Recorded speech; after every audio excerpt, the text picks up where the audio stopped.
Hello, dear students. Welcome to Nidhi Science Academy. We were studying chapter Human Health and Disease. In that, today we will cover the topic Acquired Immunity. Acquired immunity क्या होती है कि ये pathogen specific होती है. Okay, it is characterised bye memory. जैसे body memorise कर लेती है, हमारा ब्रेन मेमोराइज कर लेता है. अगर कोई किसी पैथोजन से फर्स्ट टाइम हमें कोई रिएक्शन हुआ है और हमारी बॉडी ने रिस्पॉन्स किया है, उसको बोलते हैं primary response, low intensity. Okay, जैसे किसी को इम्यूनिटी है, कोई एलर्जी है किसी को, तो किसी पर्टिकुलर चीज़ से, जैसे किसी को फ्लावर से एलर्जी होती है. ओके, मैरीगोल्ड फ्लावर से एलर्जी है, तो उसको अगर दाने हुए तो उसको लगेगा कि I don't know what happen to. अगर वो ध्यान से ऑब्जर्व करेगा तो पता लगेगा कि फर्स्ट टाइम जब होता है तो बहुत थोड़ा सा रिस्पॉन्स होता है बॉडी का, पर सब्सिक्वेंट दोबारा फिर उसी सिचुएशन में वो जाता है गार्डन में. फिर अगर उसे पर्टिकुलर फ्लावर से या खाने की किसी चीज़ से एलर्जी है तो सब उसका जो सेकंड रिएक्शन होता है सेम पैथोजन के लिए. ओके, जो भी उसके ऊपर वायरसेस हैं, बैक्टीरिया हैं या पैथोजन है जिसके कारण रिएक्शन हुआ है पूरी बॉडी में, तो हाईली इंटेंसिफाइड होता है जो सेकंड रिस्पॉन्स होता है, क्योंकि वो और ज़्यादा, बिकॉज एक बार आपको बॉडी बताती है कि I am not capable of coping with this pathogen, तो सेकंड रिस्पॉन्स जो होता है वो और इंटेंसिफाइड होता है, आपकी तबीयत और ज़्यादा ख़राब हो जाती है. ओके, तो बॉडी को जो है एक तरह से बॉडी मेमोराइज कर लेती है कि अरे ये जो चीज़ है ना, ये गड़बड़ है, आई कांट एक्सेप्ट इट, ये जो पैथोजन है ये मेरे को रिएक्ट करता है. ओके, तो सिंपल एग्जांपल इम्यूनिटी का हम एलर्जी से भी ले सकते हैं. ओके, जैसे किसी को एग्स है तो फर्स्ट टाइम वो आता है तो हल्का उसका पेट दुख, अगेन वो सोचता है ऐसे ही दुखा होगा, फिर अगेन वो एग खाता है तो उसको और इंटेंसिफाइड पेन होता है. That was the second response, because body is not accepting that and it memorise about that. तो प्राइमरी और सेकेंडरी इम्यून रिस्पॉन्सेज होते हैं, वो कैरिड आउट होते हैं दो स्पेशल टाइप ऑफ लिम्फोसाइट के कारण. ओके, जिसमें B lymphocyte and T lymphocyte. तो बी लिम्फोसाइट्स क्या है, ये आर्मी ऑफ प्रोटीन्स है. कोई भी पैथोजन है उसके रिस्पॉन्स में,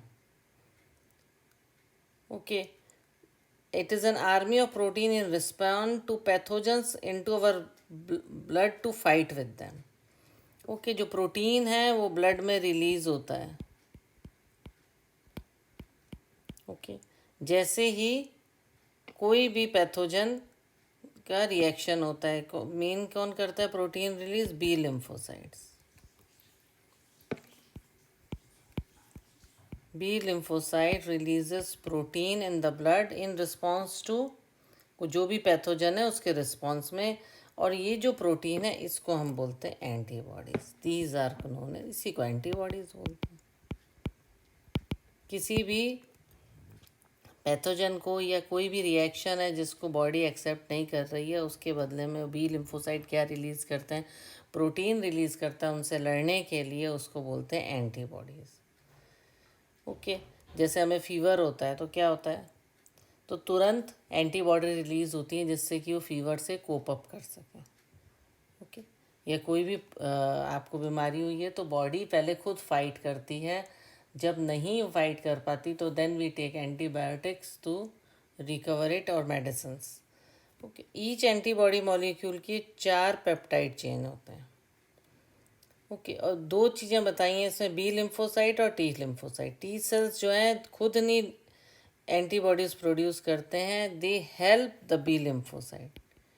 टी सेल्स जो होते हैं वो हेल्प करते हैं बी लिम्फोसाइट्स को टू प्रोड्यूस एंटीबॉडीज़. तो बी लिम्फोसाइट भी एंटीबॉडीज़ प्रोड्यूस करती हैं और टी सेल हेल्प करते हैं बी लिम्फोसाइट्स को एंटीबॉडीज़ प्रोड्यूस करने. अब इसके स्ट्रक्चर पर आते हैं एंटीबॉडीज़ का. उसमें 4 पेप्टाइड चेन होती हैं, 2 स्मॉल चेन, 2 स्मॉल होती हैं लाइट चेन और 2 होती हैं हैवी चेन. ये देखिए, ये लाइट चेन है और ये हैवी चेन. ये 2 लॉन्गर चेन है, ये वाली और ये वाली, और ये स्मॉल चेन है, लाइट चेन है. क्लियर? तो एंटीबॉडी को कैसे हम रिप्रेजेंट करते हैं? H2 and L2, heavy chain light chain, दो दो हैं। तो different type of antibodies produce होती हैं हमारी बॉडी में, जिसको हम IgA, IgM, IgE, IgG। Okay, क्यों? क्योंकि ये जो एंटीबॉडीज़ हैं फाउंड होती हैं ब्लड में, किसके कारण? ह्यूमरल इम्यून रिस्पॉन्स के कारण। ओके, जो बॉडी मेमोराइज कर लेती है दैट समथिंग इरिटेटिंग और नॉट एक्सेप्टेबल टू बॉडी और anything which is harmful for the body, उसके रिएक्शन में जो प्रोड्यूस करते हैं ह्यूमरल रिस्पॉन्स। तो two types of acquired immune response, this is one of the two types of our acquired जो immune response है, वो है एंटीबॉडी। सेकंड जो है एंटीबॉडी मेडिएटेड होते हैं, एक तो एंटीबॉडी हो गई और एक होता है सेल मेडिएटेड इम्यून सिस्टम और cell mediated immunity. Cell mediated immunity और एक होती है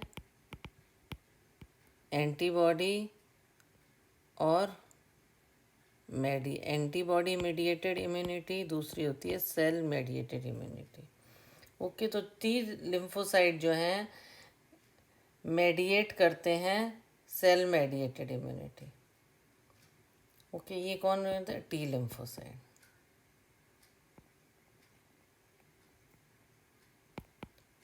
ओके, तो ज़्यादातर ह्यूमन ऑर्गन्स जैसे हार्ट है, आई, लिवर, किडनी फंक्शन सेटिस्फैक्ट्री कर रहे हैं, ट्रांसप्लांटेशन है। ओके, इस सब से ये टी लिम्फोसाइट डील करते हैं। फिर एक सर्च बिगिन करती है कि सूटेबल डोनर चाहिए जब ऑर्गन ट्रांसप्लांट होता है। तो ये देखो, ये एंटीजन बाइंडिंग साइट है, एंटीजन को बाइंड करेंगे एंटीबॉडी। ओके,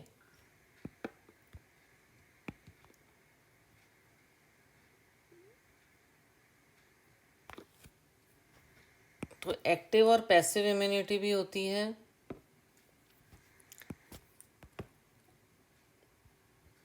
जैसे एनिमल है, कोई प्राइमेट है और कोई ह्यूमन बीइंग है,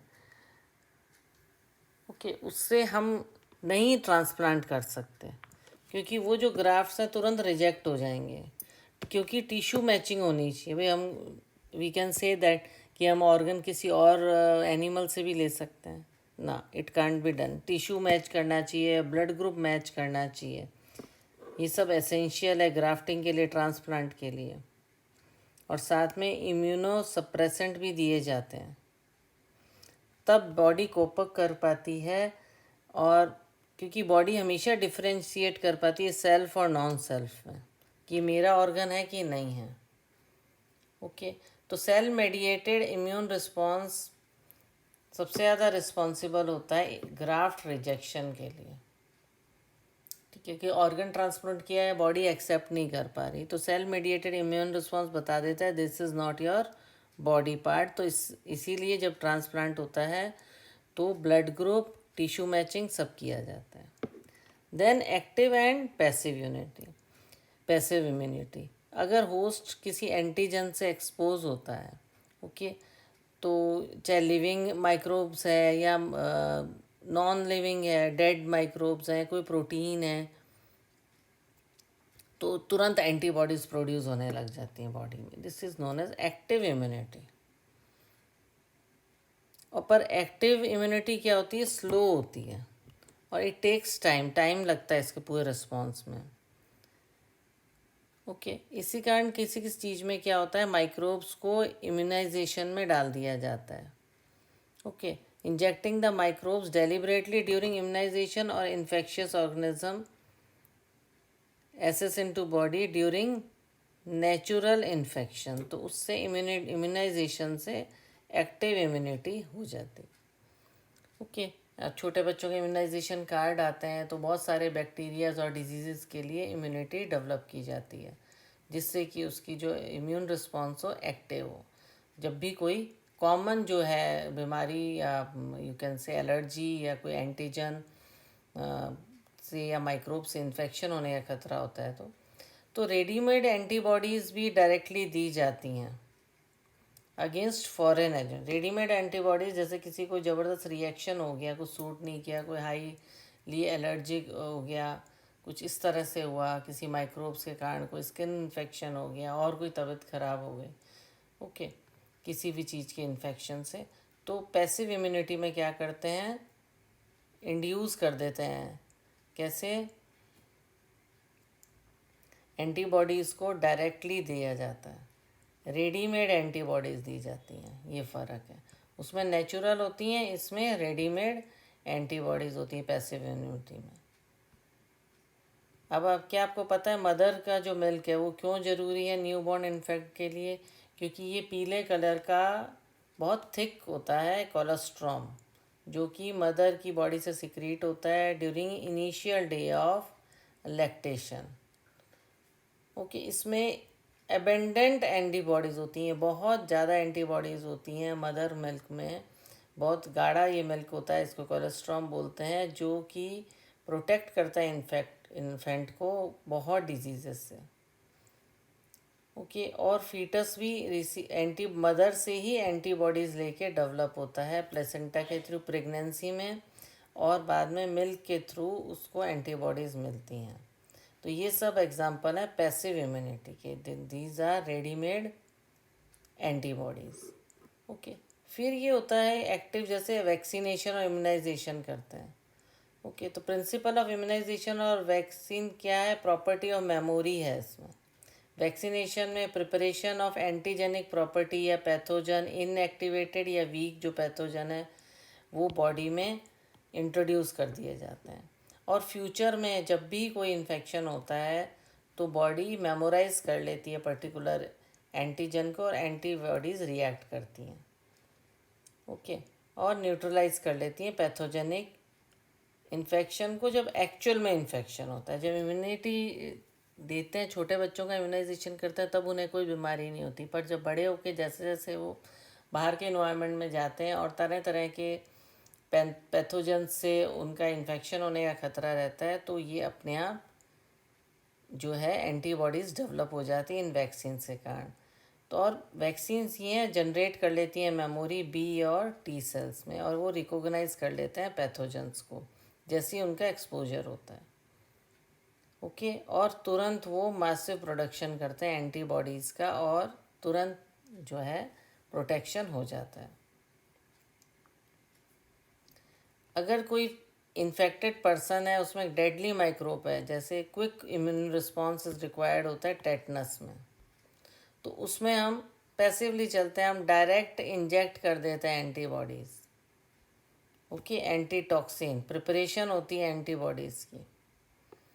जैसे स्नेक बाइट्स हैं, उसमें तुरंत एक इंजेक्शन दिया जाता है पेशेंट्स को जिसमें एंटीबॉडीज़ होती हैं अगेंस्ट स्नेक वेनम। इस टाइप की इम्यूनाइजेशन को पैसिव इम्यूनाइजेशन कहते हैं, ओके, जो कि रेडीमेड एंटीबॉडी। अब है रिकॉम्बिनेंट डीएन टेक्नोलॉजी ने हमें अलाउ किया है प्रोडक्शन किसका? एंटीजेनिक पॉलीपेप्टाइड्स का, बैक्टीरिया और पैथोजेंस में डेवलप करने के लिए। प्रोडक्शन ऑफ एंटीजेनिक पॉलीपेप्टाइड्स किसके? पैथोजन के, जो पैथोजन बैक्टीरिया और यीस्ट के कारण होता है, ओके। तो फिर इसका उसी से फिर वैक्सीन्स बनेंगी। जो वैक्सीन प्रोड्यूस की गई हैं वो लार्ज स्केल में प्रोडक्शन हुआ है और ग्रेटर अवेलेबिलिटी है। जैसे यीस्ट से कौन सी प्रोड्यूस हुई है? Hepatitis B vaccine from yeast, hepatitis B vaccine from yeast, okay. अब नेक्स्ट एक आ जाते हैं हम एलर्जीज़ पे। जैसे आप किसी नए प्लेस पे गए तो सडनली आपको छींक आने लग गई, चक्कर आने लग गया, कोई भी रीज़न नहीं है, ओके, और जब वहाँ से आप चले गए तो आपके सिम्टम डिसअपियर हो गए। तो जैसे कहीं किसी घर में पेंट हो रहा है तो किसी किसी को बहुत छींकें आने लगती है, बहुत छींकें आने लगती हैं, और जब वहाँ से हट जाता है तो उसको नॉर्मल हो जाता है। It means you are allergic to paints. तो सेंसिटिव होते हैं हम, some of us are sensitive to some particles in the environment. कुछ पार्टिकल्स ऐसे हैं जिनके लिए हम सेंसिटिव होते हैं, ओके। इस कारण होता है क्योंकि एलर्जी है, फूल के जो पोलन है, छोटे छोटे माइट्स हैं, उनके कारण। जो कि डिफरेंट होते हैं डिफरेंट प्लेसेस पे। ओके, तो एग्जीक्रेटेड जो रिस्पॉन्स आता है इम्यून सिस्टम का एंटीजन के कारण, उसको हम बोलते हैं एलर्जी। ये सब्सटेंस में जिसके इम्यून रिस्पॉन्स आता है, उन सब्सटेंसेस को एलर्जन बोलते हैं। जैसे एलर्जन क्या, आपका पेंट है, फ्लावर है, न्यू प्लेस है, और उसका जो रिस्पॉन्स है वो एलर्जी है। तो एंटीबॉडीज़ जो प्रोड्यूस होती हैं उसको आईजीई बोलते हैं। तो कॉमन एग्जांपल एलर्जेंस का है माइट्स, जो डस्ट और पोलन्स में होते हैं, एनिमल के डेंडर में होते हैं। सिम्टम क्या है एलर्जिक रिएक्शन का? छींकें आएंगी, आंखों से पानी आने लग जाएगा, नाक से पानी बहने लग जाएगा, सांस लेने में प्रॉब्लम हो जाएगी। एलर्जी किस लिए होती है? क्योंकि जब हमारी बॉडी रिस्पॉन्स नहीं कर पाती एलर्जन को, मतलब उससे जब फाइट करती है, तो क्या रिलीज़ होते हैं केमिकल्स? हिस्टामिन और सेरोटोनिन मास्ट सेल से रिलीज हो जाते हैं। ओके, तो कई बार डिटरमाइन करने के लिए कुछ इंजेक्ट किया जाता है, स्मॉल डोजेज ऑफ एलर्जन, और फिर रिएक्शंस देखे जाते हैं। तो इसके लिए क्या दिया जाता है? केमिकल, जब एलर्जी होती है तो क्या रिलीज होता है बॉडी में? हिस्टामिन और सेरोटोनिन मास्ट सेल से। उस कारण होता है कि हाँ की पूरी बॉडी पे कोई रिएक्शन हो गया, दाने हो गए, फफोले हो गए। तो ड्रग्स कौन सी दी जाएंगी? एंटी हिस्टामिन, एड्रेनलिन, स्टीरॉयड्स भी दिए जाते हैं अगर बहुत ज़्यादा है तो, quick reduce to symptom of allergy में। ओके, मॉडर्न लाइफस्टाइल से कारण हमारा लो हो गया इम्यूनिटी रिस्पॉन्स, और हम बहुत सेंसिटिव हो गए एलर्जन से। ओके, मेट्रो सिटीज़ के ज़्यादातर चिल्ड्रन है वो एलर्जीज़ और अस्थमा, आप देखोगे आजकल बहुत कॉमन प्रॉब्लम है अस्थमा, छोटे छोटे बच्चों को अस्थमा है। क्योंकि हमेशा प्रोटेक्टेड एनवायरनमेंट में बच्चे रहते हैं और खुले माहौल में बिल्कुल नहीं रहते, सारा दिन एक बंद फ्लैट में रहते हैं, एसी के अंदर, स्कूल में भी एसी के अंदर बंद। तो खुला इन्वायरमेंट, जो ओपन इन्वायरमेंट है, उसकी आदत ही नहीं रहती, तो तुरंत एलर्जी हो जाती है। तो ऑटो इम्यूनिटी किसको कहते हैं? ऑटो इम्यूनिटी मतलब होता है मेमोरी बेस्ड एक्वायर्ड इम्यूनिटी जो होती है, जो कि हायर वर्टिब्रेट्स में होती है। ओके, जिन सेल्स को पता लग जाता है। ओके, हायर वर्टिब्रेट्स डिस्टिंग्विश कर लेते हैं फॉरेन मॉलिक्यूल्स को भी और फॉरेन ऑर्गेनिज्म को भी। ओके, कई बार क्या होता है जेनेटिक रीज़न के कारण और कुछ अननोन रीज़न के कारण बॉडी अपने ही सेल को डिस्ट्रॉय करती है, और अपनी ही बॉडी को डिस्ट्रॉय करती है। आजकल बहुत आप सुने होंगे ऑटो इम्यून डिजीज़, मीन्स आपकी खुद की इम्यूनिटी कम होने के कारण बॉडी अपने सेल को ही डैमेज करने लग जाती है। उसमें सबसे पहले सिरोसिस है, रिमेटेड आर्थराइटिस है, जो कि एक ऑटो इम्यून डिजीज़ है। Memory based acquired immunity evolve होती है हायर वर्टिब्रेट्स में। ओके, ह्यूमन बीइंग में ये होता है। तो जो एबिलिटी, जब वो फॉरेन ऑर्गेनिज्म के लिए क्या करती है, सेल्स को ही डिस्ट्रॉय करने लग जाती है। अभी तक इस पे रिसर्चेस चल रही हैं।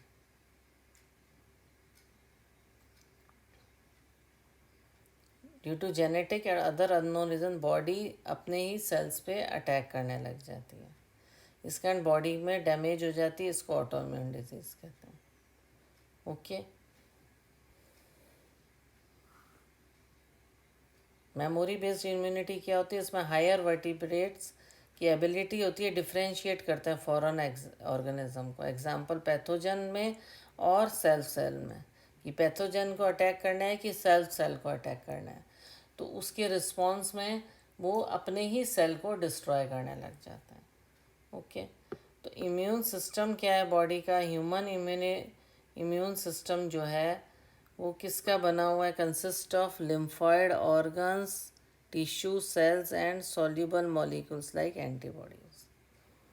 ओके, तो ऑटो इम्यून डिजीज़ का आप समझ के, ऑटो इम्यून डिजीज़ सबसे खतरनाक इसलिए है कि एंटीजन पे अटैक करने की जगह सेल पे ही, फॉरेन ऑर्गेनिज्म पे अटैक नहीं करता, अपने सेल पे ही अटैक करने लग जाता है।